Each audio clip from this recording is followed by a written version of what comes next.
बिस्मिल्लाहिर्रहमानिर्रहीम। अस्सलाम वालेकुम रहमतुल्लाहि व बरकातुहू।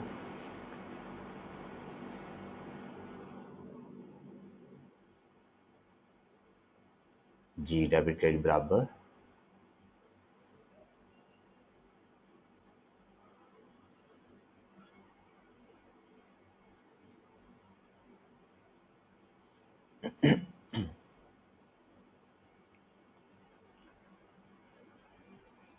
हाँ जी, कल क्वेश्चन आपको दिए थे कौन कौन से। नॉट बराबर इक्वल। अच्छा जी।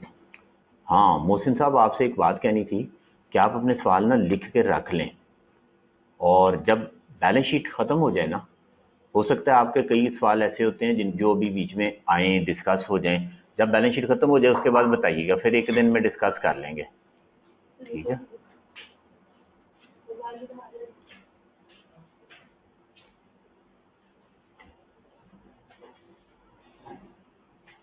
ठीक है, तो उनको नोट करके रखा करें, बाद में जो है फिर देख लेंगे किसी दिन।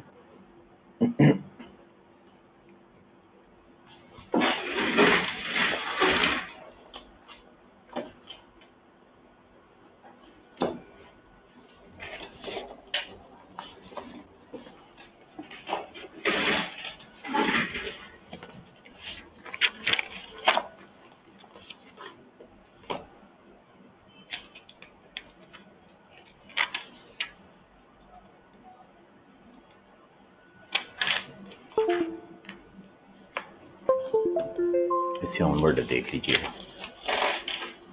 उसके साथ मैच करके देख लें कौन सी एग्जाम्पल्स हैं, ठीक है।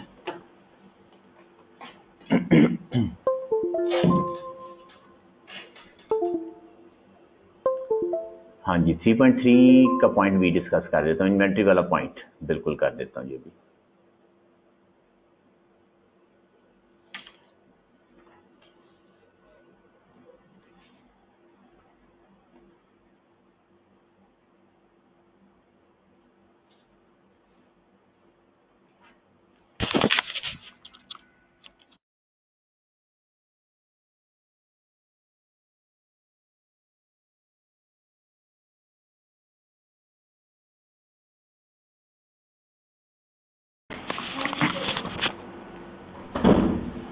फोर पॉइंट और 3 पॉइंट भी है, ठीक हो गया। अच्छा, 4.10 में पूछा what is the working of share holders funds. मजेदार सवाल है, इसका जवाब भी मजेदार होगा। अच्छा, तो पहले 4.10 करते हैं, जो कि अच्छा जो क्वेश्चन नंबर 3, 4 था वो दोनों हो गए।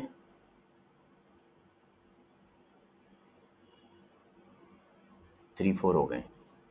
लो जी, पहले सवाल मजेदार वाले की बात करते हैं।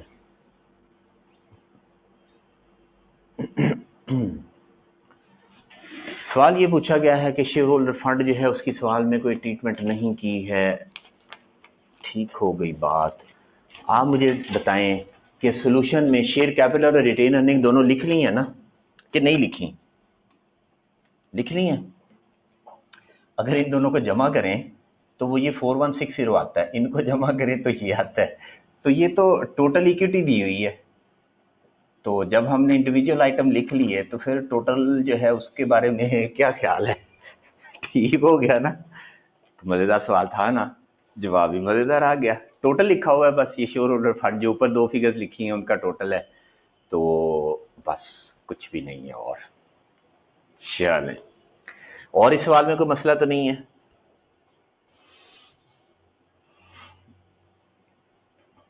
ये मैंने दो गोल दायरे लगा दिए, डब्बा बना देता हूँ। इसका टोटल किया 3000 प्लस 1160। तो असल में तो ये दो आइटम है ना जो लिखे हुए हैं, उनका टोटल ये काट भी दें, यहाँ से फर्क क्या पड़ता है, वो तो टोटल वैसे ही लिखा हुआ है। होता क्या है? अल्लाह अकबर। ऑनर्स इक्विटी का नाम ऑनर्स इक्विटी कह दें, शेयर होल्डर्स इक्विटी कह दें, उसको शेयर होल्डर्स फंड कह दें, इसके नाम है।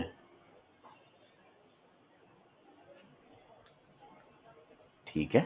फिर जो है इसके और भी नाम है, नेट एसेट्स भी कहते हैं इक्विटी को, नेट एसेट्स कह दें, नेट वर्थ कह दें, ये सारे इसके नाम हैं। नेट वेल्थ कह दें, काफ़ी है कि होर भी दसा। इसको आप वैल्यू ऑफ बिजनेस कह दें, ये वैल्यू ऑफ बिजनेस होती है। ठीक है। Honours equity, share holders equity, share holders fund, net assets, net worth, net wealth, value of business, ये सारे इसी के नाम है। अफनान खान साहब ने एक बड़ा जबरदस्त किस्म का सवाल पोस्ट किया, कौन जवाब देगा इसका?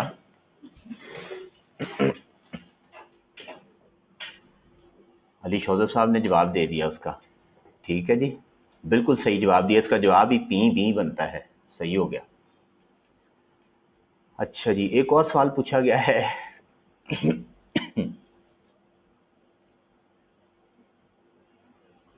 प्रैक्टिस क्वेश्चन पे आते हैं। ठीक है, प्रैक्टिस क्वेश्चन पे आते हैं। अभी प्रैक्टिस क्वेश्चन में मैनेजमेंट फ़ी के बारे में बात हो रही है, उसको भी देख लेते हैं। अब जो है वो 3.3 की बात कर लेते हैं। अच्छा जी, 50 मिलियन रिसीवेबल और पेएबल से माइनस क्यों किया है? ये यहाँ पे लिखा हुआ है सवाल में। उन्होंने कहा ब्लिस लिमिटेड ओज ब्रैडली लिमिटेड 50 मिलियन। ठीक है, इतने पैसे देने, तो जाहिर है एक कंपनी में पेएबल आ रहा है तो दूसरी में क्या होगा? रिसीवेबल होगा। तो दोनों जगह से उसको इलिमिनेट कर दिया, इंटर कंपनी बैलेंस इलिमिनेट कर दिया। ये इंटर कंपनी बैलेंस है। ठीक है, ब्लिस जो है उसके लिए पेबल है तो पेबल में से निकाल दिया, और जो ब्रैडली है उसमें रिसीवेबल आ रहा होगा तो उसके रिसीवेबल में से निकाल देंगे। ट्रेड पेबल और ट्रेड रिसीवेबल से उसको नेट ऑफ कर देंगे।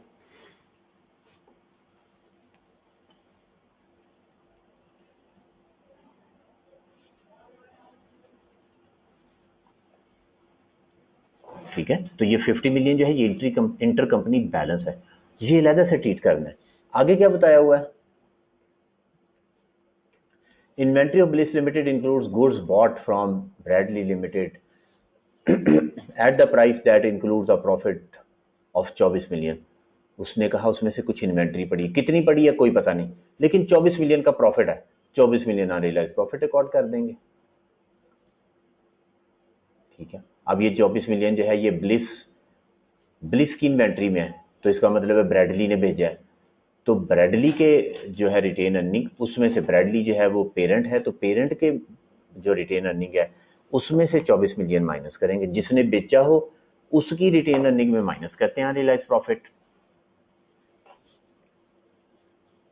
और कोई सवाल इससे रिलेटेड 4.10 में?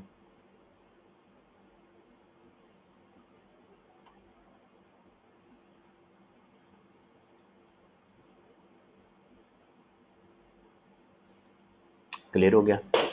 चलिए 3.3 की बात कर लेते हैं। 3.3 ये इन्वेंट्री है, इसकी भी फेयर वैल्यू एडजस्टमेंट की, लैंड की भी कर दी। ये ले, इसकी वर्किंग बना देता हूं मैं। नेट एसेट्स W2 में हम ये लिखा करते हैं, net assets of S, reporting date,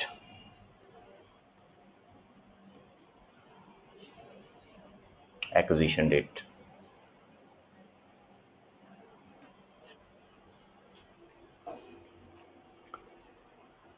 दो चीजें हैं, एक है लैंड, दूसरा है इन्वेंट्री, दोनों की फेयर वैल्यू एडजस्टमेंट है, तो यहां पे लिख देंगे फेयर वैल्यू एडजस्टमेंट लैंड की, और दूसरा फेयर वैल्यू एडजस्टमेंट इन्वेंट्री की। कितनी अमाउंट है? 10,000 से 12,000, 2,000 बढ़ा दिया, और इन्वेंट्री में 1,500 कम कर दिया, तो ये 2,000 बढ़ा दिया और ये 1,500 कम कर दिया। नेगेटिव, अपवर्ड डाउनवर्ड दोनों हो सकते हैं। ये पॉइंट ठीक हो गया। रिपोर्टिंग डेट पे ये लैंड एग्जिस्ट करती है, 2000 उसी तरह रहेगा, और इन्वेंट्री नहीं है तो ये नील होगा। ठीक हो गया? अगर एसेट एग्जिस्ट कर रहा है अभी तक तो वो अमाउंट अभी भी है रिपोर्टिंग डेट पे, और अगर वो एसेट चला गया, बिक गया, खत्म हो गया, तो इसका मतलब है कि वो अमाउंट अब है ही नहीं किताबों में, नील हो गई। क्लियर? ये बात ठीक है? रिपोर्टिंग डेट की मैंने लिख दी। अब आगे लिखना है पोस्ट एक्विजिशन। बस पोस्ट एक्विजिशन निकालना है तो 2000 में से 2000 माइनस करें नील, और 0 में से 1500 माइनस करें, 1500 नेगेटिव, तो यहां जवाब क्या आएगा? 1500। ये पोस्ट एक्विजिशन आगे कैलकुलेशन में ले जाएंगे, रिटेन अर्निंग में जाकर डाल देंगे। ये post acquisition profit of S का पार्ट बन जाएगा। पॉजिटिव आ रहा है ना, तो ये आगे पोस्ट एक्विजिशन प्रॉफिट का पार्ट बन जाएगा। बस इतना सा फर्क पड़ेगा इससे। पॉजिटिव कैसे? कैलकुलेटर होगा आपके पास, कैलकुलेटर पकड़ें और उसमें एक 0 का बटन होता है, दबाएं, 0 लिखा हुआ आ गया। उसके बाद माइनस का बटन होता है, वो प्रेस करें, और फिर ब्रैकेट में -1500 लिख दें।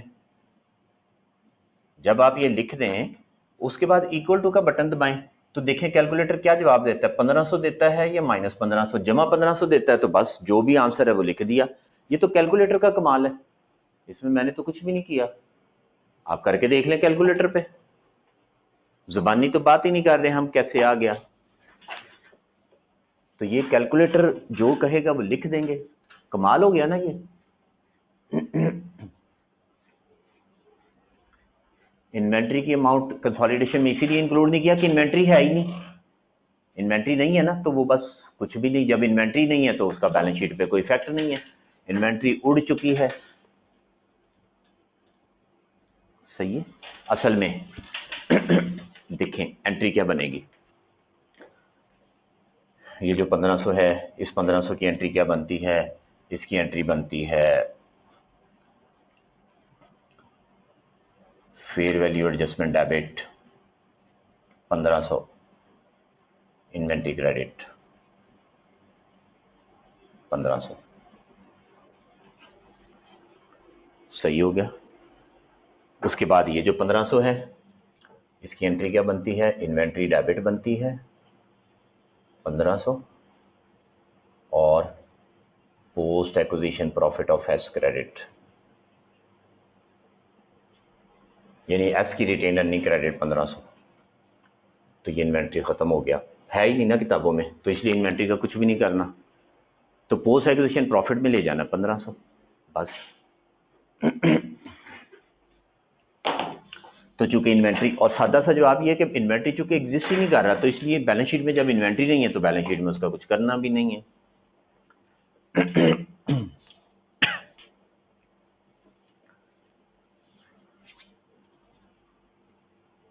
चले 3.3 में और कोई बात? बस इसमें एक यही पॉइंट था, अच्छा इंपॉर्टेंट पॉइंट था। तो अगर एसेट एंड पे एग्जिस्ट नहीं करता तो उसमें जो है ये पॉइंट आगे रिवाइज भी होगा। एक और सवाल आएगा उसमें भी इस तरह का पॉइंट है, वहाँ पे मजीद जो है वो 4.4 में भी फेयर वैल्यू एडजस्टमेंट करवा दें। 4.4 देख लेते हैं।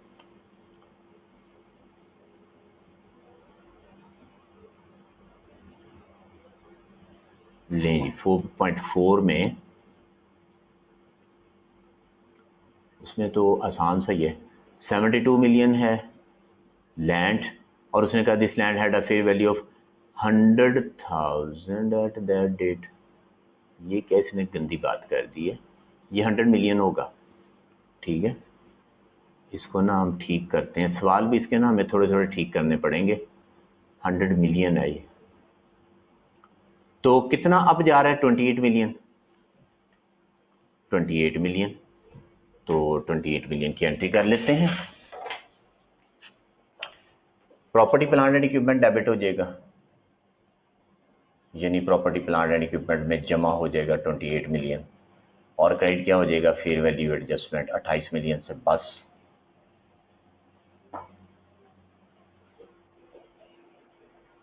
ठीक है, ये 100 मिलियन इसको कर लें, तो गलती है सवाल में थोड़ी सी। चलें, तो 28 मिलियन जो है वो क्योंकि वो 28 मिलियन कहाँ 72 मिलियन कहाँ सिर्फ 1 लाख रुपया, तो वो काम ख़राब हो जाएगा। ये सोल्यूशन जो किया हुआ है ना वो 100 मिलियन के मुताबिक किया हुआ है, तो सवाल को ठीक कर लें।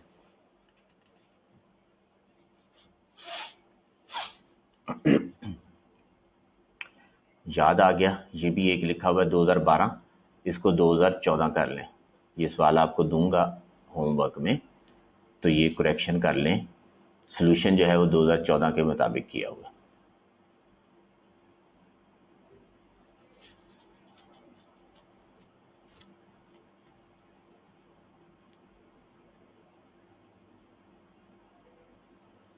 ये 4.5 आज का होमवर्क होगा आपका।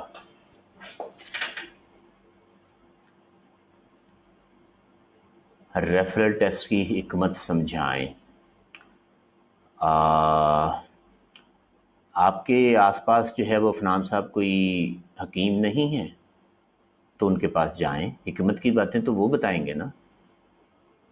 देखिए, हिकमत की कोई भी बात आपने सीखनी हो, पूछनी हो, तो उसके लिए हकीम, बड़े बड़े हकीम जो है वो होते हैं, उनसे रब्ता करें। ठीक हो गया। चलिए अगला सवाल प्लीज। अगर रेफरल टेस्ट के बारे में वैसे इंफॉर्मेशन लेना चाह रहे हैं तो वो मैं बता सकता हूँ। हिकमत की बातें जो है ना वो तो फिर हकीमों से ही पता लगती हैं, तो वो मैं क्या बता सकता हूँ। जो रेफरल टेस्ट है ना वो बेसिकली क्या है, किसी को पता होगा आप में से? हाँ जी, प्रैक्टिस क्वेश्चन पे आने लगे। प्रैक्टिस क्वेश्चन 4 में मैनेजमेंट फी को post acquisition profit of S से क्यों लेस किया है, अभी बताने लगा हूँ। ये सवाल ओपन कर देता हूँ। अब सवाल नंबर 3 और 4 की बारी है। तो हाँ शाबाश, ये रिपीटर्स के लिए होते हैं टेस्ट।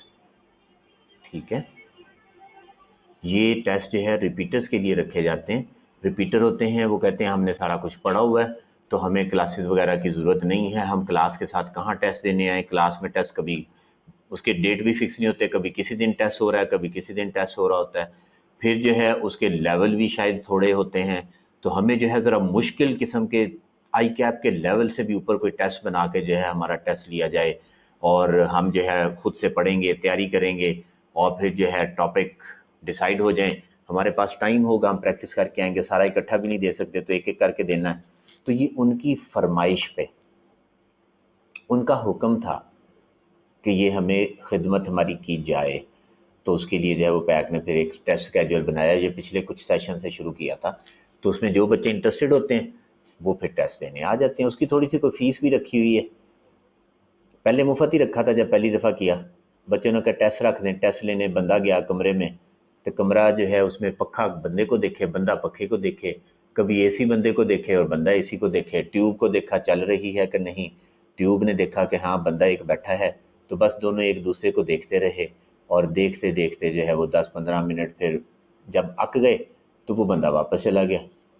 उसके बाद फिर एक बंदा आधे घंटे बाद दफ्तर में आ गया, उन्होंने कहा जी मेरा टेस्ट है सी, मैं टेस्ट देना आया तो उसे बंदा ही कोई नहीं। तो वो फिर जो है उन्होंने कहा अच्छा किधर गया भाई जो बंदा टेस्ट लेने गया था। फिर बातें आगे बढ़ती जाएं तो फिर आगे ही बढ़ती चली जाती हैं। उसका फिर बैठ के उन्होंने हल सोचा, उन्होंने कहा इसका कोई हल करना चाहिए। कि एक बच्चे का दिल किया तो आधा घंटा लेट उठ के आ गया, आके उसने चढ़ाई कर दी कि जी वो टेस्ट लेना था, तो मैं टेस्ट देना आया तो उत्थे बंदा ही कोई नहीं है, कमरा तुसी अनाउंस किया होया, कमरा अकेला जो है वो शां शां कर रहा है, और मैं डर गया वहाँ पे, वगैरह वगैरह वगैरह। वैसे पता नहीं उसने इतनी बातें की होंगी कि नहीं, लेकिन आपका सवाल इस तरह का था कि उसका इतना जवाब देना बनता था। जाहिर है जितने प्यार से सवाल पूछे उतने प्यार से उसका जवाब भी दिया जाता है। वो फिर उन्होंने कहा ऐसे करते हैं, एक छोटा सा ना टोकन रख देते हैं कि बच्चों को पता हो कि मैंने टेस्ट देना है, उन्होंने फीस दी हो, फिर वो टेस्ट देने भी आएंगे, फिर सीरियसनेस आ जाती है। तो इस तरह फिर फीस डिसाइड हो गई। बच्चों से तय किया कि हाँ भाई बच्चों कितने पैसे दे दोगे, 10,000 दे दोगे, 15,000 दे दोगे। उन्होंने कहा नहीं सस्ता करें। करते करते 2,000 में सौदा तय हो गया। बस अब 2,000 रुपये फीस होती है। हाँ 2,000 इज टोकन अमाउंट। तो वो फिर उसका फ़ायदा ये हुआ कि बच्चे जो है थे 20, उन्होंने कहा जी हमने टेस्ट देना है, तो टेस्ट देने फिर अगर 20 नहीं तो 19 बच्चे ज़रूर आ गए। ठीक है, ये फ़ायदा हुआ। वरना जब बात हुई टेस्ट की तो 50 बच्चों ने हाथ खड़ा कर दिया कि हम टेस्ट देंगे, जब टेस्ट हुआ तो बंदा एक भी ना आया। तो फिर इस तरह फिर स्केड्यूल बना दिया बाकायदा। अच्छा जी, सवाल नंबर 3 डिस्कस करते हैं। सवाल नंबर 3 में होपफुली के कोई मसला नहीं है। तो सवाल नंबर 4 में पूछा गया है कि क्वेश्चन नंबर 4 में जो है, यहाँ पे बेसिकली कल मैंने एंट्रीज बताई थी, मैंने कहा था दोनों एंट्री पास करते हैं, और यहाँ पे आप देखें कि 3000 रुपये जो है उसने सेंड किया, रिकॉर्ड कर लिया पी ने, लेकिन एस साहब जो हैं उन्होंने एंट्री ही नहीं पास की, उन्होंने एंट्री नहीं पास की, तो इसलिए एस साहब को एंट्री करनी पड़ेगी।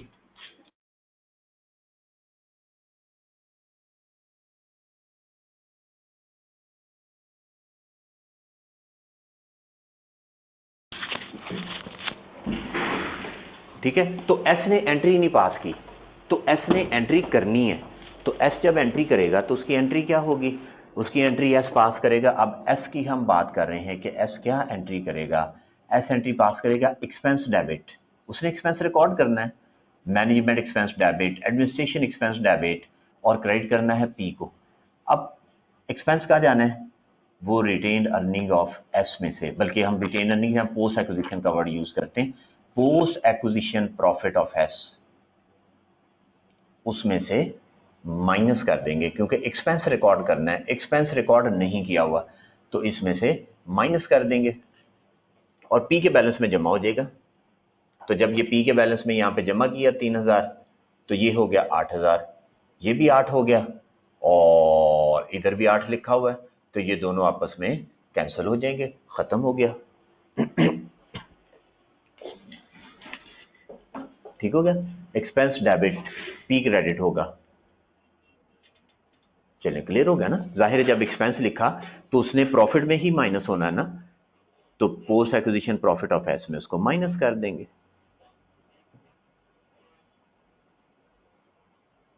हाँ जी क्लियर हो गया। अगर पेरेंट ने ना किया हो तो रिटेन अर्निंग में ऐड करेंगे, हाँ अगर पेरेंट ने एंट्री नहीं की तो वो इनकम रिकॉर्ड करेगा, तो वो अपनी रिटेन अर्निंग में उसको प्लस करेगा। ठीक बात है।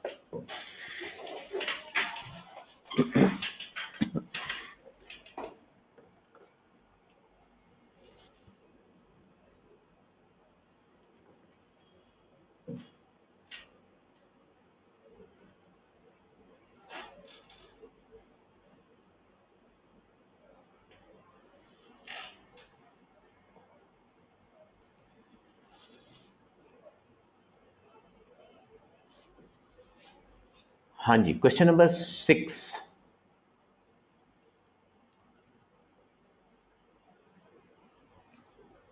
क्वेश्चन नंबर 6,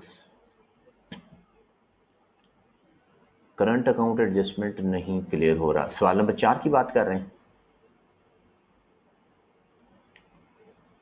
क्वेश्चन नंबर 4 की बात कर रहे हैं ना अब्दुल्ला मलीक साहब।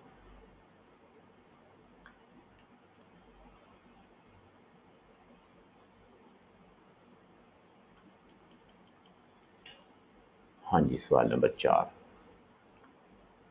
ये एंट्री हमने पास की, ये एंट्री क्लियर है, management expense debit P credit. ये पी जो है ये हमारी लायबिलिटी है, ये एस की किताबों में एंट्री हुई ना, पी लायबिलिटी है, तो जब पी को मजीद क्रेडिट किया तो ये क्या होगा, इसमें 5000 में जमा हो जाएगा, लायबिलिटी दोबारा क्रेडिट कर दी तो लायबिलिटी में जमा हो जाएगा। ये बात ठीक हो गई, तो लायबिलिटी 5 जमा 3 कितनी हो गई, 8000। इधर 8000 पेबल है, इधर 8000 रिसीवेबल है, दोनों टैली हैं, दोनों को छोड़ दें, जब कंसोलिडेशन करेंगे तो ना वो 8000 जाएगा ना ये 8000 जाएगा, दोनों खत्म हो गए।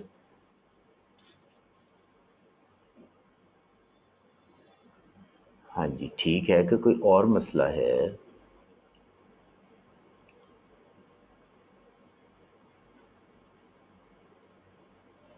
हाँ जी, जब दोनों की अमाउंट सेम हो जाएगी तो उसके बाद दोनों को आपस में कैंसिल कर देंगे, दोनों बैलेंसेस इलिमिनेट हो जाएंगे। पी में 8000 रिसीवेबल आ रहा है, जब कंसोलिडेशन में जाएंगे वो 8000 रिसीवेबल कहीं पे नजर नहीं आएगा। इसी तरह एस में 8000 पेबल नजर आ रहा है, जब कंसोलिडेशन में जाएंगे तो वो 8000 पेबल भी कहीं नजर नहीं आएगा, दोनों खत्म हो गए, कैंसिल आउट हो गए, रिसीवेबल भी उड़ गया, पेबल भी उड़ गया। वर्किंग शो करवाने की जरूरत ही नहीं है, इसकी कोई वर्किंग शो कराने की जरूरत नहीं है। जब हम कंसोलिडेशन कर रहे होंगे तो एस का करंट अकाउंट, पी का करंट अकाउंट लिखेंगे ही नहीं, इक्वल नहीं, जस्ट आपने ये भी नहीं करनी वर्किंग, ठीक है। जब कंसोलिडेशन का सवाल करते हैं ना, तो उसमें कोई एंट्रियां करने की जरूरत नहीं है, कोई एक्स्ट्रा वर्किंग्स दिखाने की जरूरत नहीं है। हमने 3,000 रुपया post acquisition of profit of S में से माइनस कर दिया मैनेजमेंट एक्सपेंसेस, बस ये एक अमाउंट नजर आएगी, बाकी काम खत्म हो गया, बाकी काम खत्म हो गया। हाँ, अगर वो क्रेडिटर में पड़ा होता तो फिर हम क्रेडिटर के सामने ब्रैकेट में वो चीजें दिखा देते, तो चूंकि वो अलहदा है, वो उसमें अमाउंट गई, वो खत्म हो गया तो छोड़ दिया, उसको कुछ नहीं करने की जरूरत। जहां पे कहीं डेटर और क्रेडिटर में पड़ा हो तो वहां पे हम ब्रैकेट में वो सारी चीजें दिखा देते हैं। जब ये पढ़ाई अलहदा हुआ है और वो सिंपल सी चीज है, 8,000 उधर है 8,000 इधर हो गया, तो बस उनको छोड़ देंगे आपस में, खत्म हो गया, लिखने की जरूरत ही नहीं है।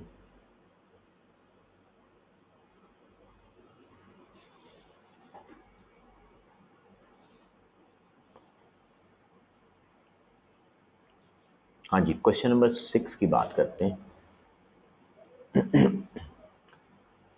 हाँ जी, पी को एट 55% शेयर ऑफ एस, कोई मसला नहीं है। Fair value of non controlling interest इतना हो गया, इम्पेयरमेंट लॉस इतना हो गया, ये फेयर वैल्यू पे है तो इम्पेयरमेंट लॉस जो है वो एस के पोस्ट एक्विजिशन प्रॉफिट को चार्ज करेंगे।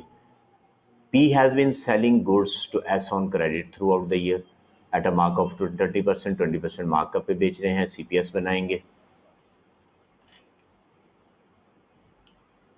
ठीक है। सीपीएस बनाएंगे तो ये मार्कअप है, कॉस्ट 100 होगी और इनवाइस प्राइस जो है वो 120 होगी, तो इसका मतलब है लोडिंग निकालने के लिए 20/120 करना पड़ेगा, अनरियलाइज प्रॉफिट निकालने के लिए 20/120, राइट। उसके बाद आगे क्या हुआ, goods, some goods were dispatch by P on June 29, these goods were not received and therefore not recorded by S at year end, any remaining difference of intercompany balance after adjusting for goods in transit is due to double recording of P और फलां फलां फलां। आप मुझे बता दें goods in transit कितनी है, इस सवाल में गुड्स इन ट्रांजिट कितनी है।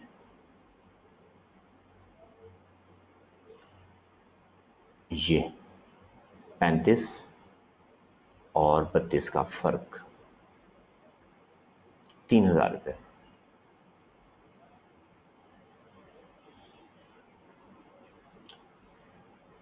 वर्किंग बनाते हैं इसकी।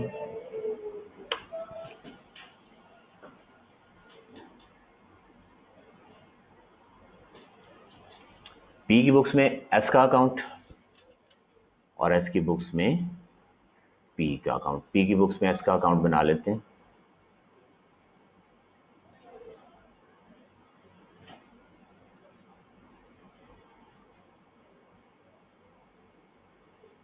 हाँ जी, पी की बुक में एक्स का अकाउंट बनाए, 7,000 ब्रॉड डाउन बैलेंस है।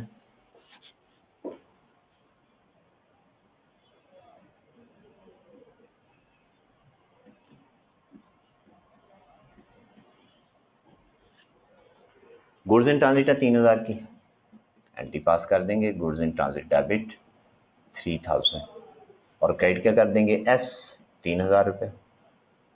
यहाँ पे लिख दिया गुड्स इन ट्रांजिट।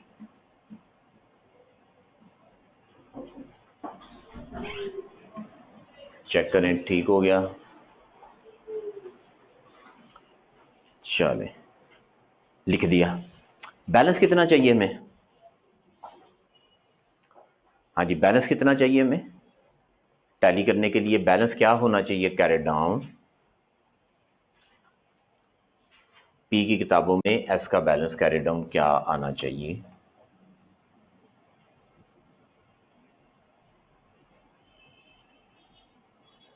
हाँ जी, क्या आना चाहिए, 8,000,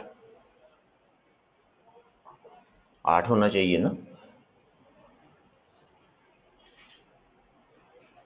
8,000 होना चाहिए।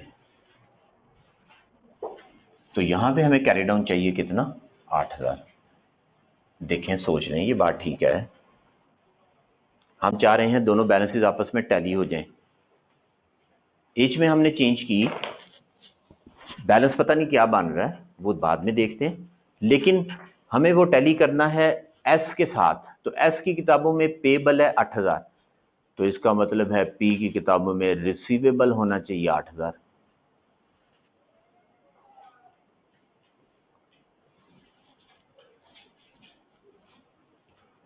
अंडरस्टैंड?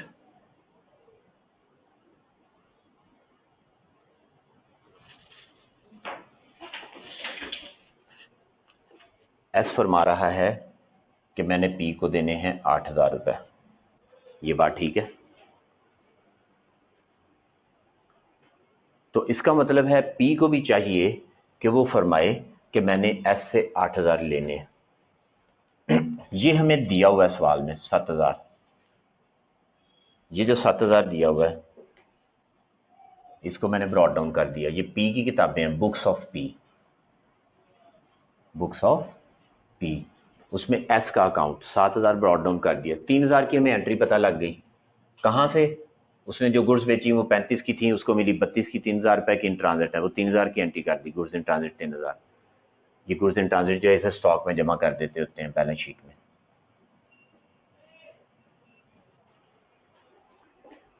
होना चाहिए बैलेंस 8000, कितना फर्क आ रहा है?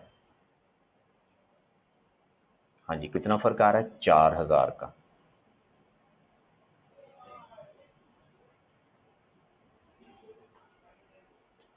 है 8 3 11, 4000 का फर्क है, 5 का तो नहीं है, 4000 का फर्क है। इसके बारे में क्या कहा उसने? कहा एक रिसीट है जो कि 2 दफा रिकॉर्ड कर दी है, तो रिवर्सल ऑफ रिसीट करना है हमने। दूसरा काम क्या करना है? Reversal of receipt, wrongly recorded. कैसे होगा? एस डेबिट हो जाएगा, कैश क्रेडिट हो जाएगा। वैसे होता है कैश डेबिट एस क्रेडिट, उसको रिवर्स करना है, तो एस डेबिट कैश क्रेडिट कितने से? 4000 से। ये 4000 रुपया इधर डेबिट पे पोस्ट हो गया कैश, और कैश में 4000 रुपया माइनस कर देंगे। देखें, सोचें इसको 2 मिनट, मैं फिर दोबारा बताता हूँ। पहले इसको सोचें फिर बताएं, फिर मैं एक्सप्लेन करता हूँ वंस अगेन।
ठीक है, हाँ जी बताएं जनाब, ये पॉइंट ओके हो गया? कुछ समझ आई?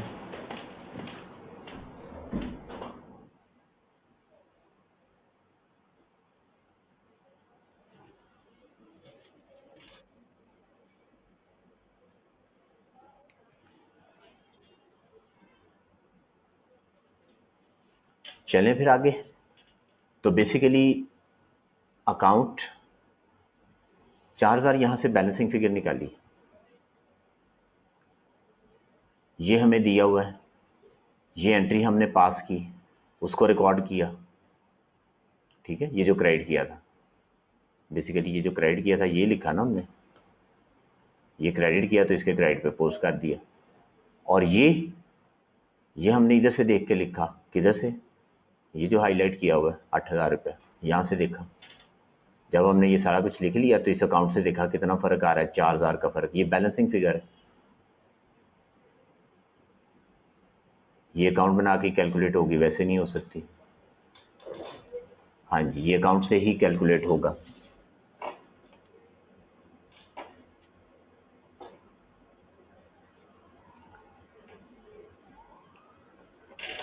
हाँ जी, इन एडजस्टमेंट्स का पेबल या रिसीवेबल में कोई फर्क पड़ेगा?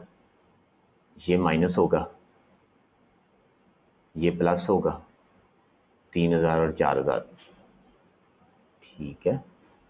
ये सवाल आ गया। और इस सवाल में चूंकि बैलेंस डेटर के अंदर पड़ा हुआ है तो यहाँ पे एडजस्टमेंट्स करेंगे डेटर में। माइनस, हाँ जी, कितना माइनस है? जो क्रेडिट किया 3000 और जो डेबिट किया वो है 4000।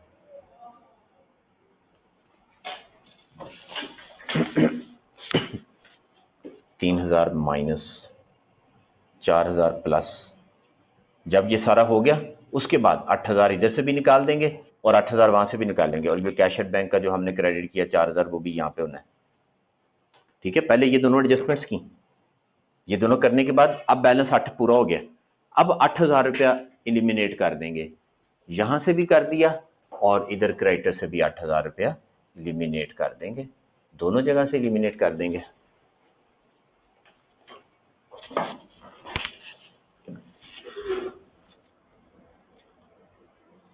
जो रिवर्स किया है वो 7000, वो भी हो सकता है डबल रिकॉर्ड। यहाँ 4000 मेंशन तो नहीं है, तो 4000 क्योंकि ये 4000 हमने अकाउंट से निकाला है, बता तो रहा हूँ। ये 4000 की अमाउंट यहाँ पे नहीं बताई हुई, उसने अमाउंट नहीं बताई, उसने कहा कि जो डिफरेंस है, एनी रिमेनिंग डिफरेंस, उसने कहा पहले cash in transit, goods in transit आप रिकॉर्ड कर लें, उसके बाद जो फर्क बचता है वो खुद ही देखें कितना है। वो फर्क ये हमने यहाँ पे अकाउंट बना के देखा, ये जो हमने 4000 रुपये लिखा, ये हमने खुद अकाउंट बना के देखा, फिर हमने ये लिखा। ये बैलेंसिंग फिगर है, ये सवाल में नहीं बताया हुआ, ये हमने खुद ढूंढा, इस अमाउंट को चिराग लेके ढूंढा हमने, तब कहीं मिला जाके।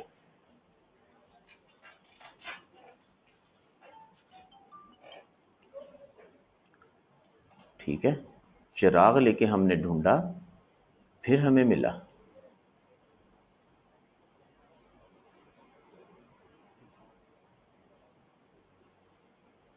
क्लियर हो गया ना? चलें, चिराग अपने पास रखा करें एक अदद। लो जनाब, सवाल में आखिरी बात करते हैं, पॉइंट नंबर 2 पढ़ें और फिर इस पे डिस्कशन करता हूं मैं। पॉइंट नंबर 2 पढ़ें।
हाँ जी प्यारे बच्चों, समझ आ गई है?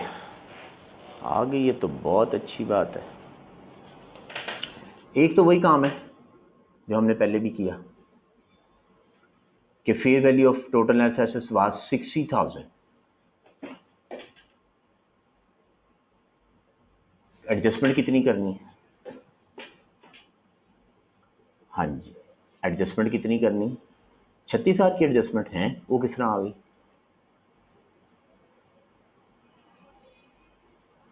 4,000 36 ये है,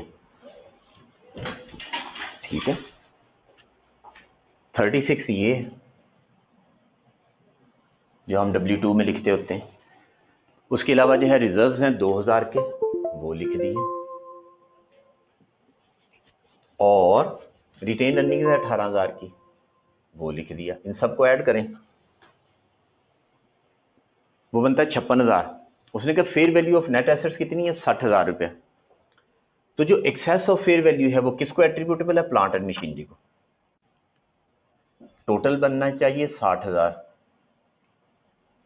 तो फेयर वैल्यू एडजस्टमेंट हम लिख देंगे कितनी? 4,000 रुपये, बैलेंसिंग फिगर। और ये प्लांट की फिगर है। वर्किंग बनाता हूं यहां पे, आपको प्रॉपर वर्किंग बना के देता हूं इसकी। बड़ा अच्छा सवाल है ये, दिल लगा के करना है इसको। वर्किंग बनाते हैं। Question number 6, goodwill, net assets of S,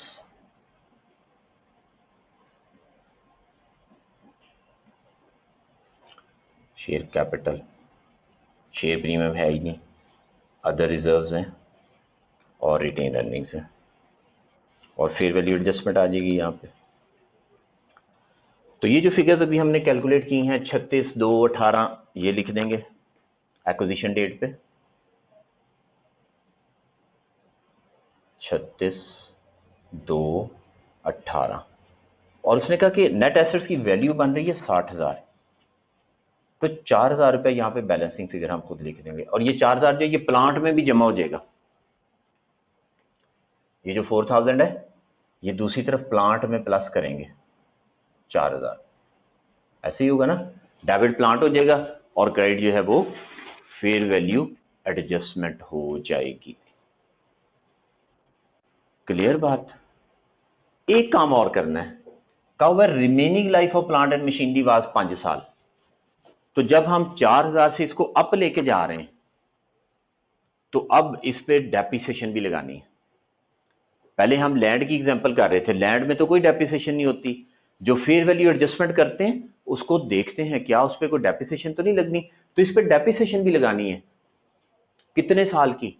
हमने खरीदा था 1 जुलाई 2017 को, और कंसोलिडेशन किस डेट पे कर रहे हैं?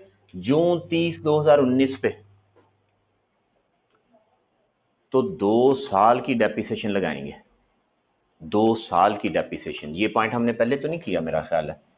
2 साल की डेप्रिसिएशन लगाएंगे, ठीक है। पहले हम लैंड की एग्जांपल कर रहे थे, उसमें ये पॉइंट था ही नहीं। तो 2 ईयर्स की डेप्रिसिएशन लगानी है। कैसे? 4,000 को 5 पे डिवाइड करें, और यहां पे जो कंसोलिडेटेड रिटेन अर्निंग्स होंगी यहां पे वो लिखा होगा post acquisition profit of S, जो कि ये एक्स का एसेट है। तो यहां पे लिखेंगे डेप्रिसिएशन टू बी चार्ज्ड। तो जो फेयर वैल्यू में चेंज किया उस पे डेप्रिसिएशन भी लगेगी, और ये लग जाएगी कैसे? 4,000 डिवाइडेड बाय 5 किया इनटू 2 ईयर्स, कितना बन गया जी? 1,600। 8 5 40, 1,600 रुपया। तो ये माइनस कर देंगे यहाँ पे। और इसके अलावा कहाँ पे माइनस होगा? प्लांट में। प्लांट में भी माइनस होगा।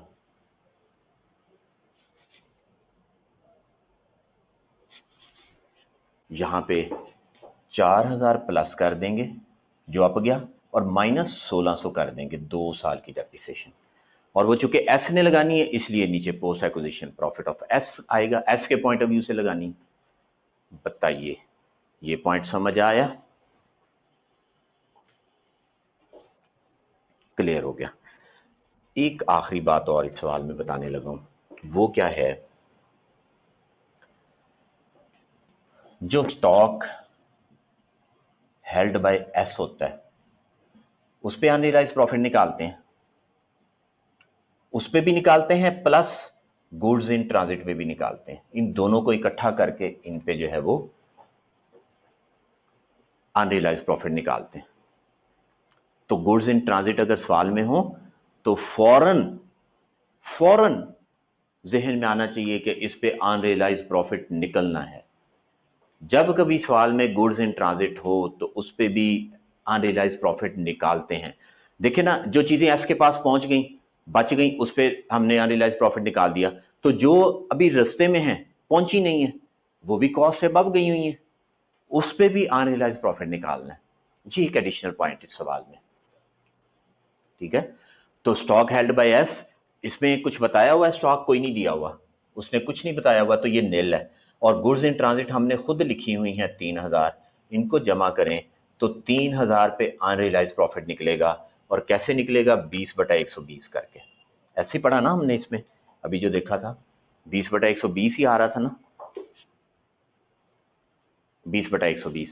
तो 3000 पे, हाँ जी, दोनों को प्लस करके उसके बाद, ये मैंने इसीलिए अलहदा से लिख दिया ताकि याद रहे कि जो एस के पास स्टॉक होता है वो, और प्लस गुड्स इन ट्रांजिट, उन दोनों को हमेशा ऐड करते हैं। तो ये बना कितना? 500। और ये अनरियलाइज्ड प्रॉफिट, ये पी के प्रॉफिट रिटेन अर्निंग में माइनस होगा या एस के पोस्ट एक्विजिशन प्रॉफिट में, किस में माइनस होएगा ये? हाँ जी, कहां माइनस होगा? रिटेन अर्निंग ऑफ पी में से माइनस करेंगे, पी में से माइनस करेंगे, क्योंकि ये गुड्स सेंट बाय पी है।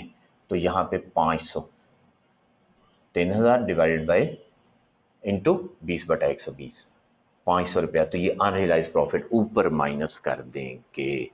जब हमने ये इधर 500 माइनस किया तो स्टॉक में भी इसको ठीक करेंगे, दूसरा इफेक्ट स्टॉक में जाता है।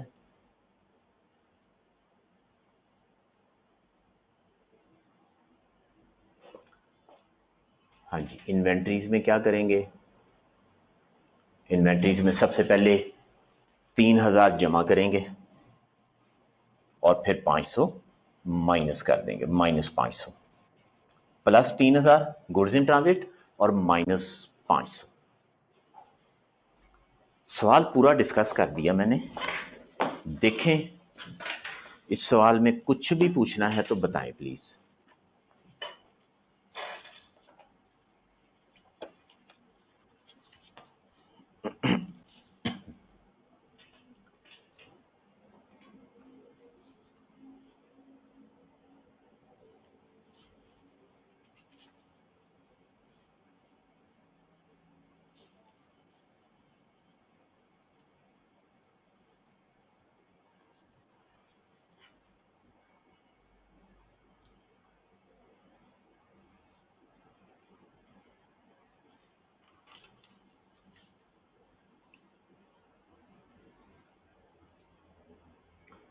हाँ जी, आखिरी वाला पॉइंट रिपीट करता हूं अभी।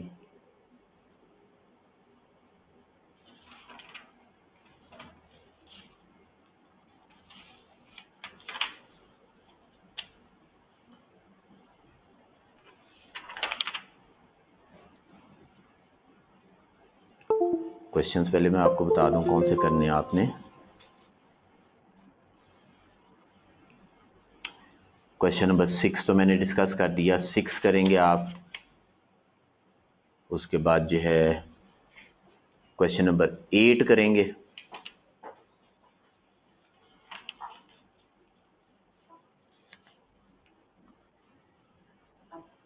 और फिर करेंगे क्वेश्चन नंबर 10। 6, 8, 10।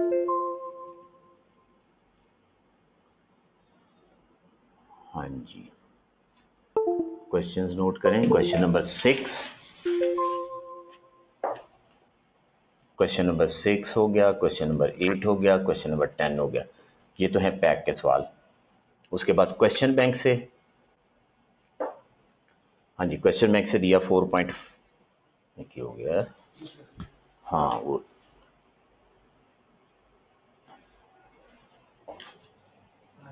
क्वेश्चन बैंक से 4.5 और अभी और भी बताता हूँ, 4-5 सवाल तो करने चाहिए ना।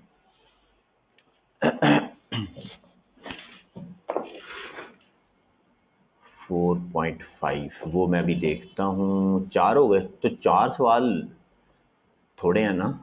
आज ताक रात नहीं है, ज्यादा इबादत नहीं करनी है आज तो ज्यादा इबादत करनी चाहिए।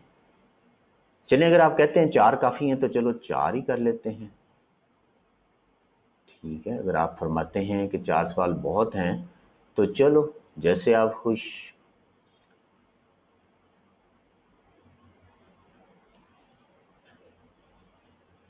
ठीक है जी, 4 ही काफी हैं। 4.5 आपको मैंने दिया सवाल, ठीक हो गया। 27वें रोजे को छुट्टी होगी। आज कितना रोजा है? 24वां। कल जुम्मा है, 25वां रोजा है, सैटरडे को 26वां है और संडे को 27वां रोजा बनता है, तो संडे तो वैसे ही ऑफ होता है। उसके बाद छुट्टियां भी अनाउंस हो गई हुई हैं ग्रुप में, मंडे से लेके सैटरडे तक, मंडे से सैटरडे तक नहीं बल्कि आपको 8 छुट्टियां दी हैं, संडे से लेके संडे तक 8 छुट्टियां दे दी हैं आपको। तो सैटरडे को हमारी आखिरी क्लास होगी, ठीक है। और उसके बाद फिर हम 10 तारीख को मंडे को मिलेंगे इंशाल्लाह।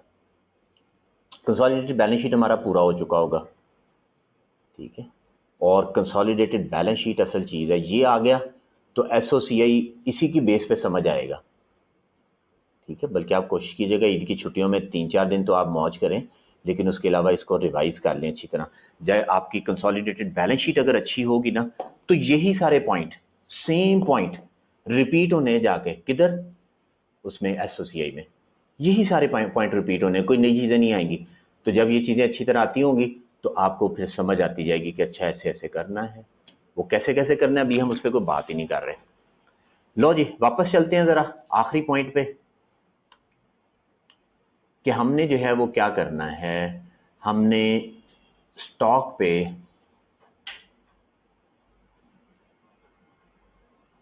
हाँ जी, अफनान साहब जो है वो कहते हैं गुड छुट्टियां ज़्यादा हैं तो रिवीजन कर लेंगे। अफनान साहब ये तो पता लगेगा ना आप बच्चे खिलाते हैं या रिवीजन करते हैं।